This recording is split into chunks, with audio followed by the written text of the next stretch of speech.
Hello दोस्तों, welcome to my YouTube channel study with motivation.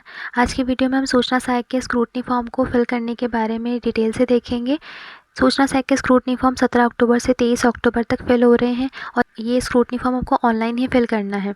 अब मैं आपको पूरा बताऊंगी डिटेल में कि शपथ पत्र कौन कौन से लगाने हैं, उसमें कौन अटेस्टेशन फॉर्म को कैसे फिल करना है, कैरेक्टर सर्टिफिकेट्स कहाँ से बनवाने हैं आपको, साथ में डॉक्यूमेंट्स जो आपको अपलोड करने हैं उनको कितनी PDF में बनाना है और कौन से साथ में अरेंज करने हैं। इनके बारे में सबके बारे में डिटेल से मैं इसी वीडियो में बताने वाली हूँ। साथ में जो मेरा जूनियर अकाउंटेंट का और संगणक का डॉक्यूमेंट वेरिफिकेशन हुआ था, तो उस टाइम मैंने मेरा स्क्रूटनी फॉर्म खुद ही फिल किया था, तो उसकी भी स्क्रीनशॉट मैं इस वीडियो में शेयर करके आपको एक एक डिटेल से बताऊंगी कि कहाँ पर कौन सी डिटेल फिल करनी है।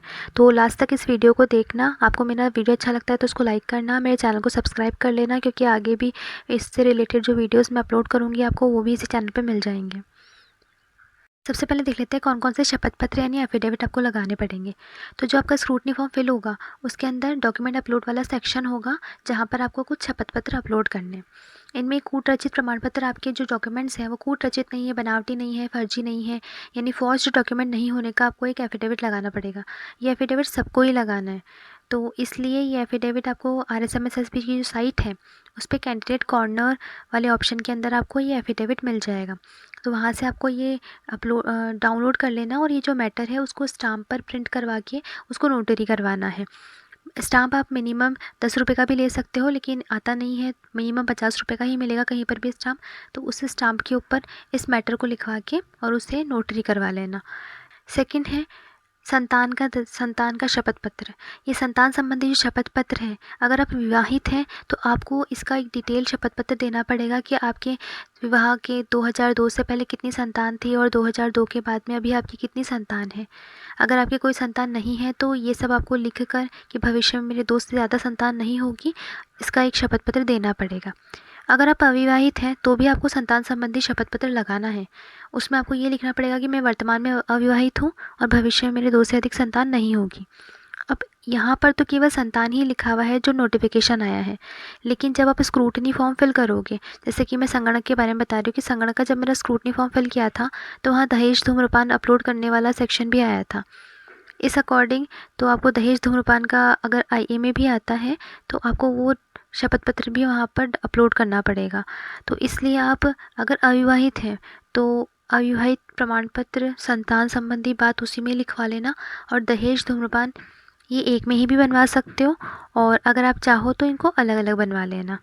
तो अगर आप एक में ही बनवाते हो तो आप इसको ही, इसी शपथ पत्र को ही, जहाँ पर ये अविवाहित संतान संबंधी हो और जहाँ पर आपका दहेज धूम्रपान हो, उन सब सेक्शन में यही अपलोड कर देना।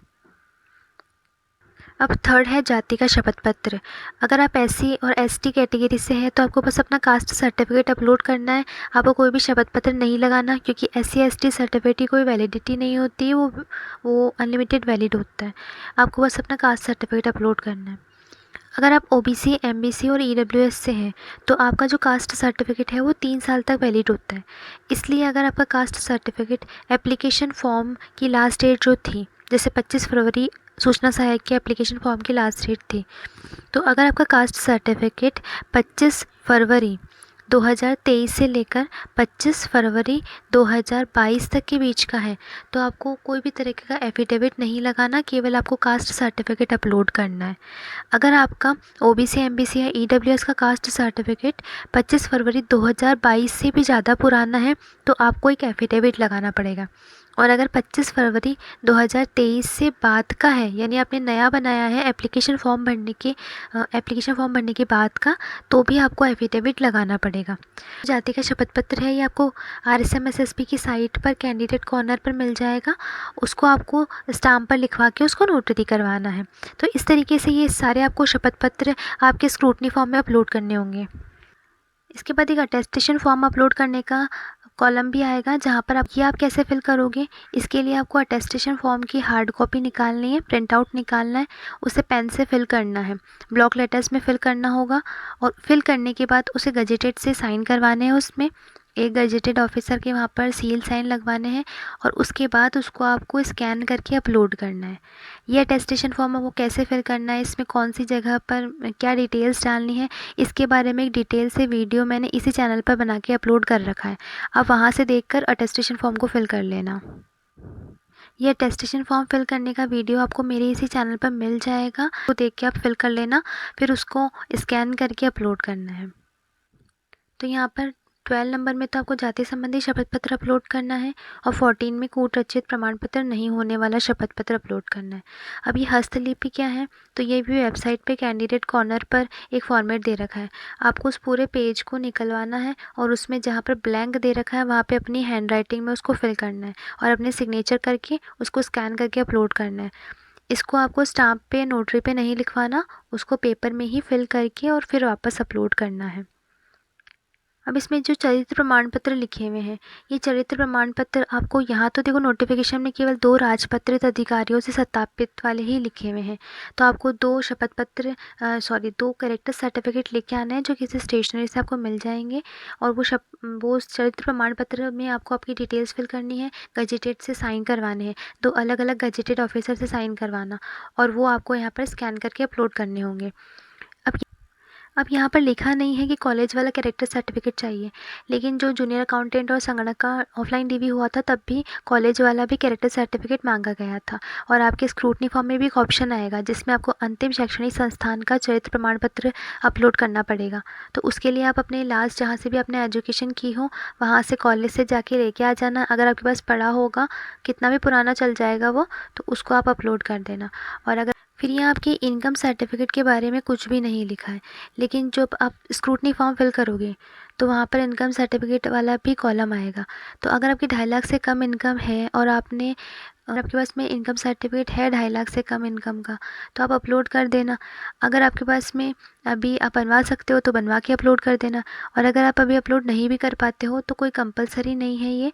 और अब देख लेते हैं आप जो PDF बनाओगे, आपके जितने भी डॉक्यूमेंट्स हैं उन्हें मैं बताऊंगी अभी आप कौन कौन से डॉक्यूमेंट्स एक साथ मर्ज करने हैं।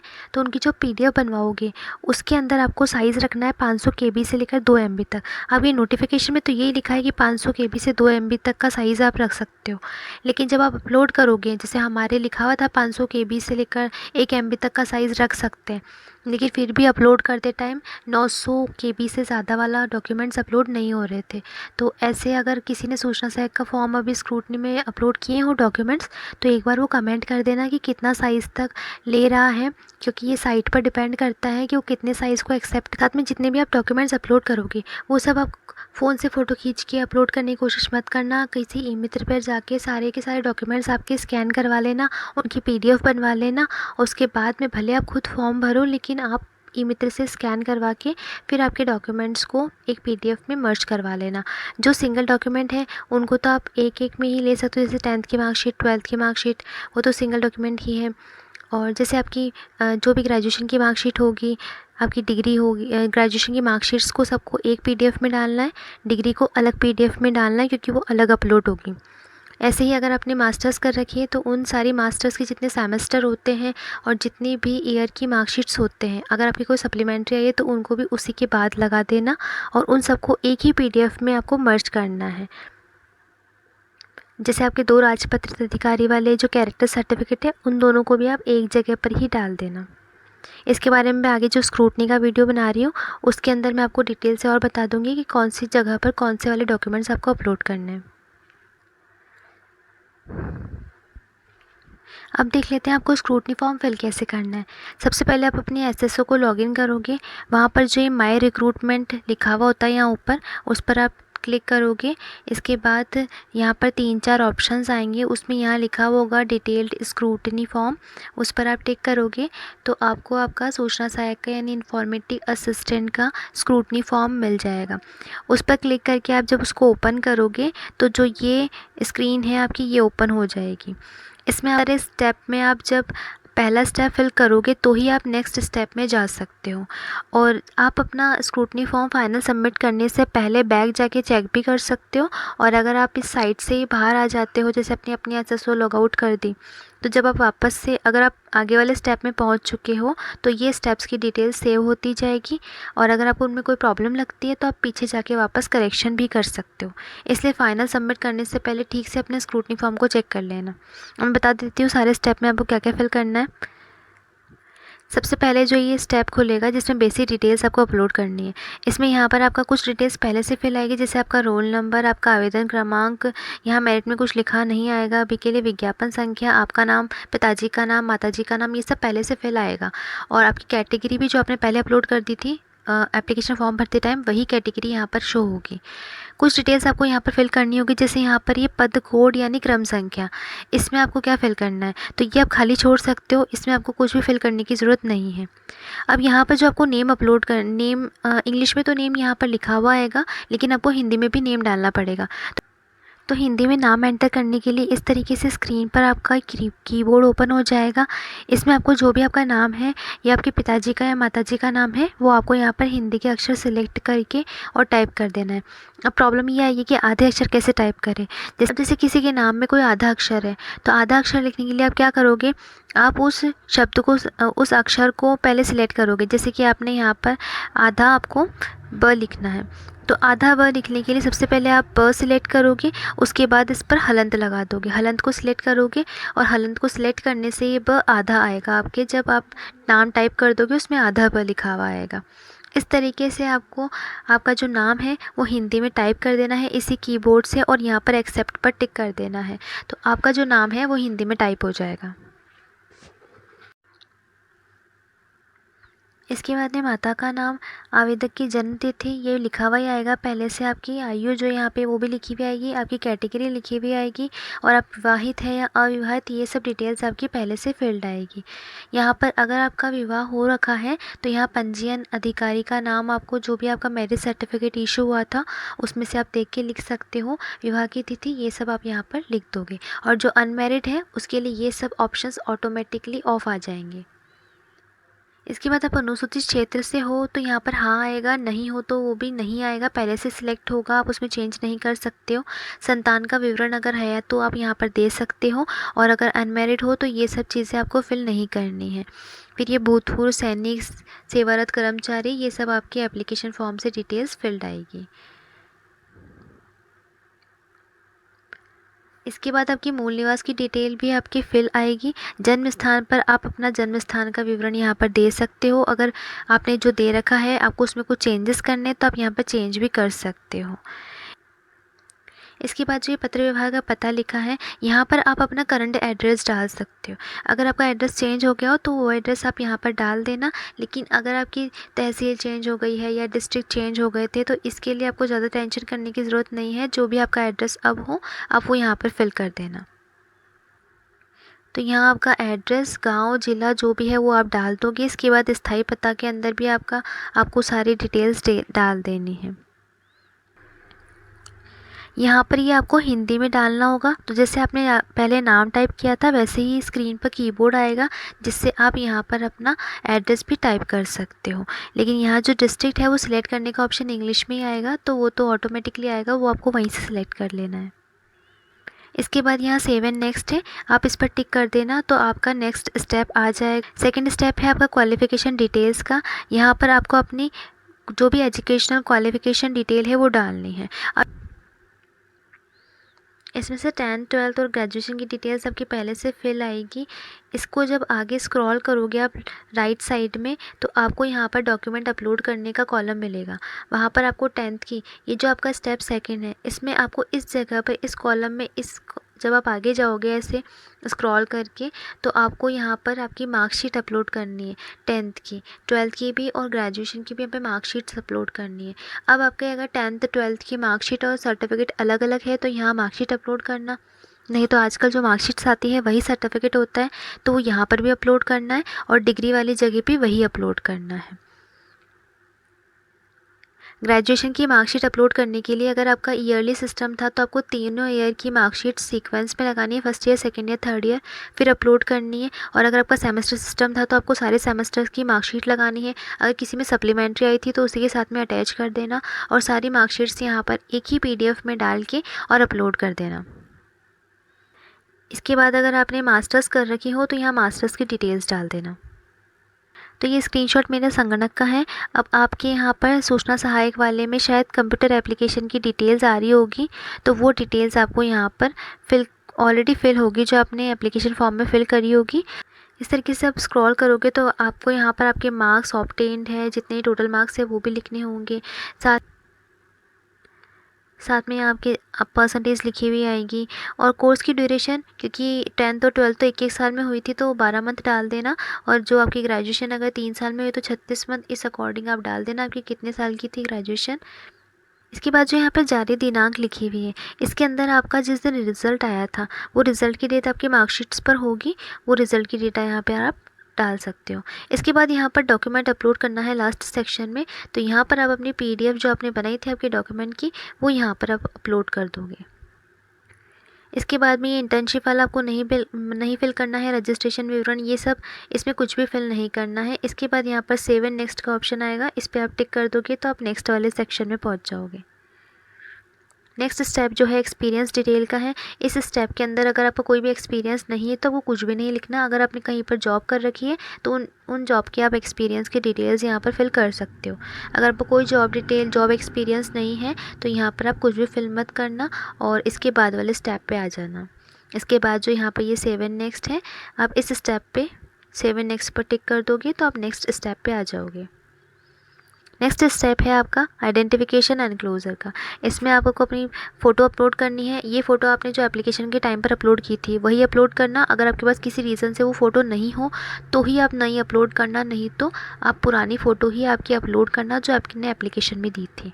और सिग्नेचर भी आप सेम करना ताकि आपको बाद में जाके कहीं प्रॉब्लम नहीं हो, क्योंकि वो फ़ोटो और सिग्नेचर मैच करेंगे ऑफलाइन DV में। तो अगर आपको कोई प्रॉब्लम नहीं हो बाद में, इसके लिए अभी आपने जो एप्लीकेशन में डाले हों वही सिग्नेचर और फ़ोटो यहाँ पर अपलोड करना। इसके बाद जब आप सेव एंड नेक्स्ट पर टिक कर दोगे तो आप नेक्स्ट स्टेप में आ जाओगे जिसमें कुछ चेकलिस्ट है। अब इन चेकलिस्ट पर आपको टिक करना है। ये चेकलिस्ट आप ध्यान से पढ़ के अपने अकॉर्डिंग फिल करना, क्योंकि मैंने जो फिल कर रखा है वो मेरे अकॉर्डिंग है। जैसे कि मेरी ग्रेजुएशन जो थी वो मेरे एग्ज़ाम होने से, जो संगणक का एग्ज़ाम हुआ था उससे पहले ही कंप्लीट हो चुकी थी, इसलिए मैंने ये, जैसे किसी के फॉर्म भरने के टाइम पर उनकी शैक्षणिक योग्यता कंप्लीट नहीं हुई थी तो आपको यहाँ पर इसको टिक करना होगा कि आपकी बाद में आपने जो आवेदन की अंतिम तिथि है उसके बाद में आपकी शैक्षणिक योग्यता प्राप्त की है। इस तरीके से आप ठीक से पढ़ के उसके बाद ही इस पर चेक करना। इसके बाद आपको यहाँ पे श्रेणी और वर्ग के बारे में कुछ चेकलिस्ट है, इनको भी आप ठीक से पढ़ के उसके बाद चेकबॉक्स को टिक करना। अगर आप नॉन TSP से हो तो ये 2 आपको फिल करने की ज़रूरत नहीं है। इसके बाद जो यहाँ पर अनुभव वाला है, इसमें भी अगर आपको कोई एक्सपीरियंस नहीं है तो कुछ भी फिल नहीं करना है। और जो एज है वो आपकी एप्लीकेशन के अकॉर्डिंग पहले से फिल आएगी। इसके बाद में जो यहाँ पर आपको न्यूनतम और अधिकतम आयु देनी है, ये आप अपना एप्लीकेशन का जो नोटिफिकेशन है उसमें देखना कि सूचना सहायक के लिए मिनिमम एज क्या थी और मैक्सिमम क्या थी, वो आप यहाँ पर फिल कर देना। जैसे संगणक में 18 से 40 थी तो यहाँ पर 18 और 40 आएगा। वैसे ही सूचना सहायक का एक बार आप देख लेना, मुझे कंफर्म नहीं है तो कितनी मिनिमम एज थी और मैक्सिमम थी वो आप यहाँ पर डाल दोगे। इसके बाद में अगर आपको एज के अंदर कोई भी तरह की छूट चाहिए, जैसे आपका वो कैटेगरी के अकॉर्डिंग या कोई भी कारणों से जो यहाँ पर दे रखे हैं, मेंशन कर रखे हैं, इसमें से अगर आपको किसी कारण से छूट चाहिए तो आप यहाँ चेकबॉक्स टिक करोगे, नहीं तो यहाँ पे कोई चेकबॉक्स टिक नहीं करना है और आगे बढ़ जाना है। इन सारे चेकबुक में से तो ये एज की छूट के लिए दे रखी है। अगर इनमें से कोई भी आप पर एप्लीकेबल नहीं होता है तो आप यहाँ पर सेव एंड नेक्स्ट पर टिक कर दोगे और आगे बढ़ जाओगे। नेक्स्ट स्टेप जो है आपके क्वालिफिकेशन डॉक्यूमेंट अपलोड करने वाला सेक्शन है और यही बहुत मेन ध्यान से अपलोड करना है आपको। ये सारे आपके जितने भी डॉक्यूमेंट्स अपलोड करोगे, पहले आपको 10th और 12th की मार्कशीट ही अपलोड करनी है। अगर आपका सर्टिफिकेट अलग है तो आप यहाँ पर सर्टिफिकेट अपलोड कर देना, और अगर आपका एक ही है तो यहाँ पर मार्कशीट ही अपलोड कर देना। इसके बाद जारी क्रमांक के अंदर आपको जो आपका सर्टिफिकेट नंबर होता है, कोई भी मार्कशीट आपकी जो होगी उसके अंदर लेफ़्ट या राइट कॉर्नर के ऊपर आपका सर्टिफिकेट नंबर लिखा हुआ होता है, वो आपको यहाँ पर लिखना है जारी क्रमांक में। और जारी दिनांक के अंदर आप अपनी रिज़ल्ट की डेट लिख दोगे। इसके बाद संलग्न संख्या का मतलब होता है आपने कितने डॉक्यूमेंट्स अटैच किए। जैसे 10th और 12th की मार्कशीट में तो एक एक डॉक्यूमेंट ही होगा तो यहाँ पे आप 1 लिख देना। इसके बाद यहाँ पर आपको डॉक्यूमेंट चूज़ फाइल करके अपलोड करना है। ये जो आपने PDF बनाई थी इसको आप यहाँ पर अपलोड कर दोगे। इसके बाद यहाँ पे 3rd नंबर पे आपको ग्रेजुएशन की आपकी डिग्री अपलोड करनी है। मार्कशीट्स तो आपने 2nd स्टेप में अपलोड कर दी होगी मर्ज करके उनको, और इस स्टेप में आपको डिग्री अपलोड करनी है। इसके बाद अगर आपने मास्टर्स की डिटेल्स डाली है तो आप उसकी यहाँ पर डिग्री अपलोड करोगे। इसके बाद 5th नंबर पर जो कैरेक्टर सर्टिफिकेट है इसमें आप क्योंकि यहाँ पर लिखा नहीं है अंतिम शैक्षणिक वाला या राजपत्रित वाला, तो आप दोनों में से कोई भी अपलोड कर देना या फिर तीनों को एक में मर्ज करके अपलोड कर देना। फिर उसका यहाँ पर कोई जारी क्रमांक नहीं होगा तो यहाँ पे आप सिंपल सा NA लिख देना और यहाँ पर डेट जिस पर आपने बनवाया हो वो लिख के, और संलग्न संख्या आपने यहाँ पर 3 लिखी लिए हो तो 3 लिख। NOC गवर्नमेंट एम्प्लॉय को लगानी पड़ती है। अगर आप गवर्नमेंट एम्प्लॉय हो तो आप अपने यहाँ पर NOC सर्टिफिकेट को अपलोड कर सकते हो। अब जो 7 में मूल्य निवास प्रमाण पत्र आपको लगाना है, इसके अंदर आप अपने जब जारी क्रमांक यानी जारी क्रमांक जो आपके डेट के ऊपर लिखे हुए होंगे वो वाले नंबर डाल के यहाँ पर और डेट डाल के, जब यहाँ पर आपको उनमें फैच का ऑप्शन आता है, इस जगह पे फैच लिखा हुआ होगा, जब आप उस पर टिक करोगे तो ऑटोमेटिकली आपका फैच हो जाएगा अगर डिजिटल होगा तो। अगर फिर भी आपका फैच होता ही नहीं है तो आप यहाँ पर जब ये जारी क्रमांक और यहाँ पर ये डेट डालोगे, इसके बाद आपका यहाँ पर चूज़ फाइल वाला ऑप्शन जनरेट हो जाएगा, तो आप चूज़ फाइल पर टिक करके उसे डायरेक्ट अपलोड कर देना। अगर फैच हो जाता है तो आप फैच करके भी अपलोड कर सकते हो। सेम ऐसे ही जाति प्रमाण पत्र के लिए भी आप अपना जारी क्रमांक या टोकन नंबर डालकर और डेट डालकर इस पर फैच पर टिक करोगे तो वो ऑटोमेटिकली फैच हो जाएगा। अगर फैच नहीं होता है तो आप यहाँ पर इसके बाद में यहाँ चूज़ फाइल वाला ऑप्शन आपका चूज़ फाइल वाला ऑप्शन आ जाएगा, इस पर सिलेक्ट करके उसे चूज़ कर लेना। नेक्स्ट ऑप्शन है अटेस्टेशन फॉर्म का। ये अटेस्टेशन फॉर्म जो आप ऑफलाइन फिल करोगे उसको यहाँ पर स्कैन करके अपलोड करना है। उसका कोई जारी क्रमांक नहीं हो तो आप NA लिख देना, इसके बाद यहाँ डेट लिख देना और चूज़ कर लेना। इसके बाद 2.5 लाख से कम इनकम के ऊपर देखो स्टार अगर नहीं लगा हुआ है तो आपको ज़रूरी नहीं है आप अपलोड करो, आपके पास अगर है इनकम सर्टिफिकेट तो आप अपलोड कर देना। डिप्लोमा धारक में अगर आपका कोई और स्पेशल डिप्लोमा आपने कर रखा है तो वो लगा देना। अगर कोई और चीज़ नहीं कर रखी है तो आप अपनी RACIT की डिटेल्स भी डाल सकते हो और RACIT का डिप्लोमा यहाँ पर अपलोड कर देना। स्पोर्ट, अगर आपका स्पोर्ट कोटा सिलेक्शन हो रहा है तो स्पोर्ट सर्टिफिकेट लगा देना। हस्तलिखित के अंदर जो आपको मैंने बताया था पहले, जो फॉर्मेट कैंडिडेट कॉर्नर पर मिलेगा उसको यहाँ पर अपलोड करना है। शपथ पत्र यहाँ पर आपको कूट रचित वाला लगाना है। फॉर्ज डॉक्यूमेंट का जो एफिडेविट लगेगा आपका वो आप यहाँ पर 40 नंबर पर लगाओगे। इसके बाद यहाँ पर 13 में जाति का शपथ पत्र लगाना है। अगर आप OBC, MBC और EWS से हैं तो आपको लगाना है यहाँ पर ये। फिर बच्चों का जो घोषणा पत्र है, शादीशुदा हो तो आपको अलग से लगाना पड़ेगा, और अगर आप अनमैरिड हो तो आपने एक पे बनवा लिया है। अगर दहेज, धूम्रपान और अविवाहित और बच्चों का सर्टिफिकेट अगर आपने एक ही में बनवा लिया है तो ये आप एक में ही डालकर अपलोड कर सकते हो। उसी को यहाँ पर भी लगा देना और उसको यहाँ 17 वाले में भी अपलोड कर देना। इसके बाद 18 के अंदर राजपत्रित अधिकारियों वाले चरित्र प्रमाण पत्र यानी गजेटेड वाले जो आपके 2 कैरेक्टर सर्टिफिकेट है वो आप यहाँ पर अपलोड कर दोगे। अंतिम शैक्षणिक संस्थान वाला जो जारी हुआ है आपका वो आप यहाँ पर लगा दोगे। अगर उसका कोई जारी क्रमांक हो तो वो लिख देना, और अगर आपके पास नहीं है तो NA लिख के आप यहाँ पर अपलोड कर सकते हो। फिर धोखाधड़ी वाले में आप चाहो तो इसे खाली भी छोड़ सकते थे, लेकिन आप भले कूट रचित वाला है वो ही यहाँ पर लगा देना। इसके बाद अगर कोई विशेष प्रमाण पत्र आपकी वैकेंसी के लिए होते हैं तो आप वो यहाँ पर अपलोड कर देना, और कोई और भी तरह के आपकी नेम में करेक्शन हो या कोई भी तरह की मिस्टेक्स हो और उसके लिए आपने कोई एफिडेविट्स बनवाए हैं तो आप उन्हें अन्य प्रमाण पत्र में लगा देना। डॉक्यूमेंट्स अपलोड करने थे वो मैंने सारे आपको बता दिए हैं। फिर भी आपकी सूचना सहायक के स्क्रूटनी फॉर्म में कुछ डॉक्यूमेंट्स एक्स्ट्रा भी हो सकते हैं, जैसे विकलांग का सर्टिफिकेट अपलोड करने का ऑप्शन भी है। तो कोई PH कैटेगरी से सिलेक्ट हो रहा हो तो वहाँ पर अपना ये सर्टिफिकेट अपलोड कर देना, और अगर कुछ इनमें से कम भी हो सकता है, कुछ ज़्यादा भी हो सकता है, तो आप अपने अकॉर्डिंग देख के फिर अपलोड कर देना। इसके बाद लास्ट स्टेप है अटेस्टेशन फॉर्म। ये अटेस्टेशन फॉर्म आपने ऑफलाइन फिल करके भी अपलोड करना है, साथ में यहाँ पर ऑनलाइन ऑप्शन आएगा उसको भी फिल करना है। इसमें आपको आपकी बेसिक डिटेल्स जाननी है जो आपने आपके ऑफलाइन वाले अटेस्टेशन फॉर्म में डाली थी, लगभग वही डिटेल्स में डालनी है। तो सबसे पहले आपको इस स्टेप में आपके एड्रेस फिल कर देना है। इसके बाद आपको आपकी डिटेल्स फिल करनी है, जिसमें आपको आपकी आधार ID और ये कुछ डिटेल्स आप यहाँ पे फिल कर सकते हो। डेट ऑफ बर्थ, आपका present age, on advertised norm का मतलब है जो आपका एप्लीकेशन फॉर्म आपने फिल किया था उसमें एक एज लिखी हुई आ रही है आपकी, वो एज आपको यहाँ पर लिखनी है। मैट्रिकुलेशन यानी 10th के टाइम पर क्या एज थी वो आपको यहाँ लिखनी है। प्लेस ऑफ बर्थ और ये सब आपको लिख देना है यहाँ पर। इसके बाद जहाँ आप रहते हो वो एड्रेस लिखना है, जहाँ से आपके फादर बिलोंग करते हैं वो एड्रेस आपको लिख देना है। इसके बाद आप किसी प्लेस पर अगर 1 साल से ज़्यादा रहे हो तो आप उसकी डिटेल्स यहाँ पर डाल सकते हो, और कुछ नहीं डालो तो खाली छोड़ देना। इसके बाद आपको आपकी फैमिली डिटेल्स डालनी है। तो आप यहाँ पर आपके फादर, मदर, हस्बैंड, वाइफ है तो उनकी डिटेल्स और ब्रदर सिस्टर की डिटेल्स डाल सकते हो। तो इसके बाद अगर आप शेड्यूल्ड ट्राइब से या SC/ST से बिलोंग करते हो तो आप यस सिलेक्ट कर दोगे, नहीं तो नो सिलेक्ट करना।